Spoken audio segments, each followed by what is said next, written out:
Ollie's not on the wall. He's not even at the far end of the couch. Instead, he's right in the middle. Elbows on knees, stretching and releasing his rubber band. I hesitate in the doorway. His eyes don't leave my face. I have become a new self. One which does not conform to society's standards of wanting me to look ridiculous. I look normal now. I wear dresses and have tea parties in my room, alone. Wait a minute.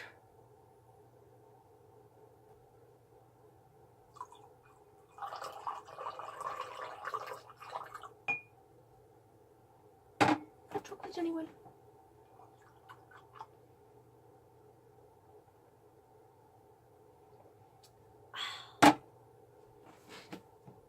I just interject and say that this video has no point, no reason.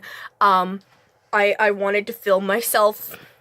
I wanted an excuse to put on makeup, even though I'm not wearing anything but eye makeup, and a dress, and oh my gosh, my lips look terrible. Ignore that, please. I wanted an excuse to have a tea party alone in my room, so I don't know what I'm talking about. It's not like clever commentary on anything. It's just me babbling. I find many tragic, some comic, a large number merely strange, but none commonplace, for, working as he did, rather for the love of his art than for the acquirement of wealth, he refused to associate himself with any investigation which did not tend towards the unusual and even fantastic. For all of these varied cases, however, I cannot recall any which presented more singular features than that which was associated with the well-known Shuri family of the Roylotts of Stoke Moran. The events in question occurred in the early days of my association with Holmes, when we were sharing rooms as bachelors in Baker Street. It is possible that I might have placed them upon record before, but a promise of secrecy was made at the time, from which I have only been freed during the last month by the untimely death of the lady to whom this pledge. The most entertaining of all. My old poems from when I was 12. The true me, the poet me. I could stay right there in the doorway. I could tell him that we shouldn't push my luck. But I can't. More than that, I don't want to. Was given. It is perhaps as well that the facts should now come to light, for I have reasons to know that there are widespread rumors as to the death of Dr. Grimsby Roylott, which tend to make the matter even more terrible than the truth. It was early in April, in the year 1883, that I woke one morning to find Sherlock Holmes standing fully dressed by the side of my bed. He was a late riser, as a rule, and as the clock on the mantelpiece showed me that it was only 7:15, I blinked up at him, and in some surprise, and perhaps just a little resentment, for I was myself regular in my habits. "Very sorry to knock you up, Watson," said he, "but it's the common lot this morning. Mrs. Hudson has been knocked up."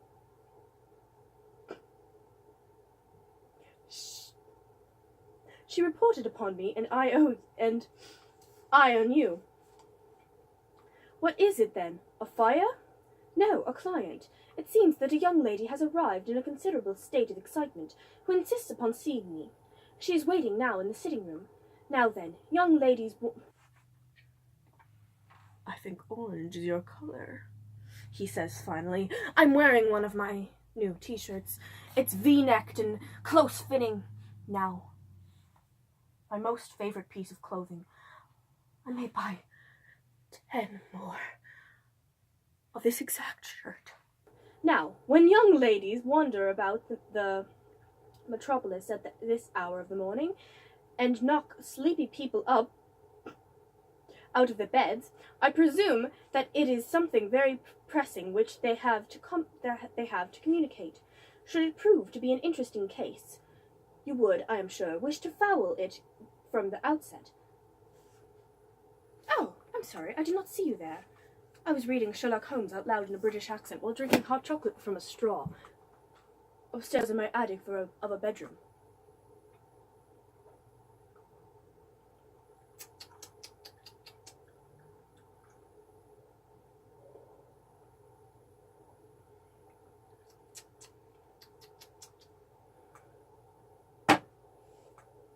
Why have you come to my council? Oh. You wish to see entertaining content from me? Instead of 29-minute vlogs about cat poop? They lay deep in the grass, and the grass blows around them. So they talk, and the people pick them up. They whisper to the children. Whisper, whisper, whisper, whisper, whisper. So the children hear them. Whisper, whisper, whisper, whisper. And they bring them to their mothers. Some mothers accept, some mothers don't. Thanks. I lay my hand across my stomach. The butterflies are back and restless. Should I move? He stretches the rubber band between the rubber band taut. I'm also stupid. Between his thumb and index finger. I don't know, I say. He nods and begins to rise. No, wait, I say, pressing my other hand on my stomach and walking over to him. I sit, leaving a foot of space between us. He lets the rubber band snap against his wrist. His shoulders release. Attention. I didn't realize he'd been holding. Next to him, I press my knees. I didn't write this. Oh, you didn't? What is that? It's a book. Everything. Oh. I didn't write this. That's why it's good. I'm just doing a dramatic reading. I'm doing a video of dramatic readings and crap. Let me finish. Next to him, I press my knees together. Hunch my shoulders. I make myself as small as possible. As if my size could belie our closeness. He lifts his arm from his knee, holds out his hand, and wiggles his fingers. All my hesitation vanishes, and I slip my hand into his. Our fingers slide into position, as if we've been holding hands like this all our lives. I don't know how the distance between us closes. Did he move? Did I? Now we're next to each other. Things? Wait, things? that would sound wrong. Well, never mind. Thighs touching. Forearms warm against each other. My shoulder pressing into his upper arm. He rubs his thumb across mine, tracing a path from knuckle to wrist. My skin, each individual cell lights up. Normal, non-stick people get to do this all the time. How do they survive the sensation? How do they keep from touching all the time? He tugs my hand, just slightly. It's a question. I know. And I look up from the miracle of our hands to the miracle of his face. And his eyes and lips moving closer to mine. Did I move? Did he? His breath is warm, and then his lips are brushing butterfly soft against mine. My eyes close on their own. The romantic comedies are right about this part. You have to close your eyes. He pulls away, and my lips are cold. Am I doing it wrong? My eyes fly open and crash into the darkening blue of his eyes. He kisses me like he's afraid to continue, and he's afraid to stop. I grip the front of his shirt and hold on tight. My butterflies are rioting. He squeezes my hand, and my lips part, and we're tasting each other. Ugh. I mean, that out of context. Never mind. He tastes like salted caramel and sunshine. Or what I think salted caramel and sunshine tastes like. He tastes like nothing I've ever experienced. Like hope and possibility and the future. I pull away, first this time. But only because I need air. If I could, I would kiss him every second of the day, for all the days. He leans his forehead against mine. His breath is warm against my nose and cheeks. It's slightly sweet, the kind of sweet that makes you want more. Is it always like that? I ask, breathless. No, he says. It's never like that. I hear the wonder. I hear the wonder in his voice. And just like that, everything changes. Everything. That went on for too long. I read the whole chapter. That was a short chapter. That's gonna have to be its own thing. I got too carried away. I actually like this book a lot. Shut up. I'm allowed to be a teenage girl. I'm allowed to write, like, romance. I just want a boyfriend! Go away! But sometimes, it's not the mothers. Sometimes, it's the mothers aren't there, so sometimes it's the friends. I wish that the light would crawl. I wish that the light would crawl. This is a very magical moment, and I don't intend to let it go. I won't lose it. I will never let it go. It will never break. It will never break. It will never break.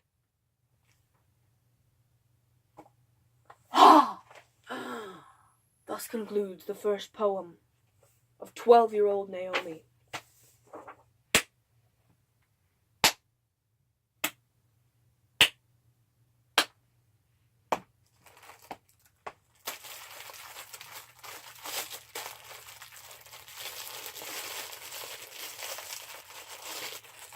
A cracker in your honor, 12-year-old Naomi, for you died a good death.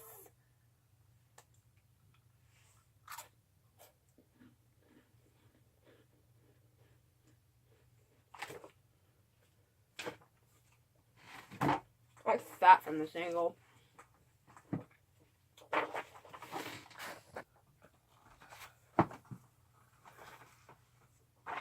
Let me find another one.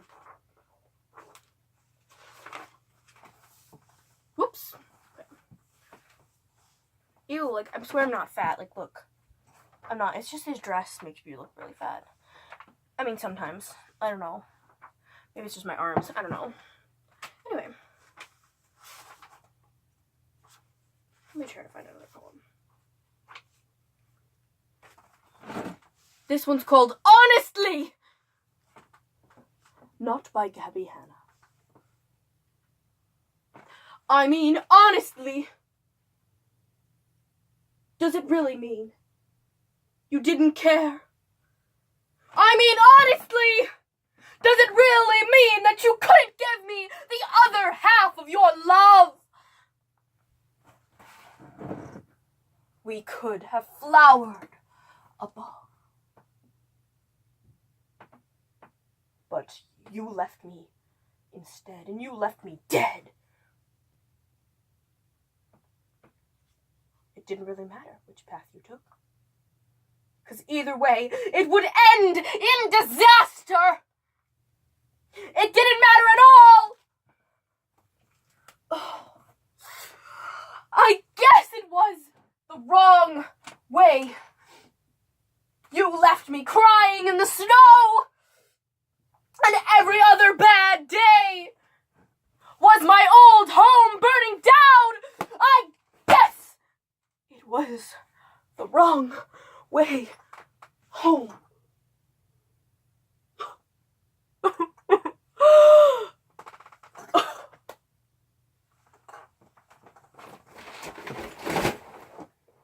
Drama.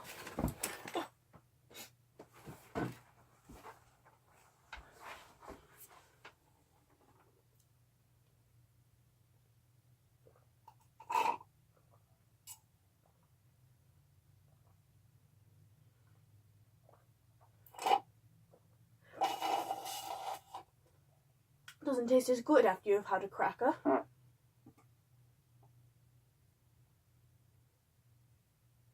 That was a sound effect. After you've concluded that I'm a disgusting human being, I assure you, I am not.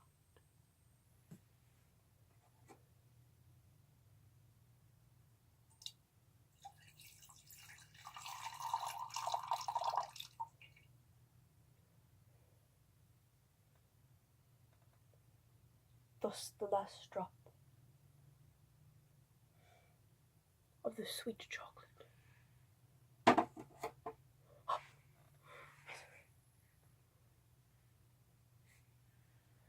Agony far more painful than yours. Agony, agony. Let us end with another dramatic reading.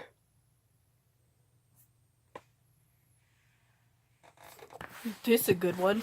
This is gonna be actually maybe a long video, I don't know.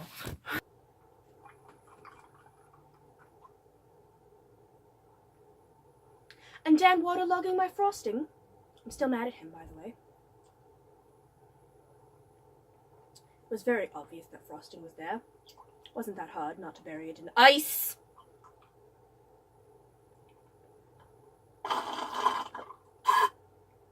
You want me to put on crazy makeup and crazy outfits and pretend to be in a Black Veil Brides knockoff band, as I used to. You want me to force my friends to be in videos and give them weird voices and names, as I used to. You want me to become of my old ways and be rid of my new happy, fulfilled, too busy to edit videos self. You want me to not be me anymore. You want me to be the old me. Well, I'm sorry, but the old Naomi can't come to the phone right now. Why? Because she's dead! Dead, I tell you! Dead, freed from these chains of... Dead and free from these chains! The choker of Andy Black shall hold me no more! I don't want to actually chuck this. I still like you, Andy.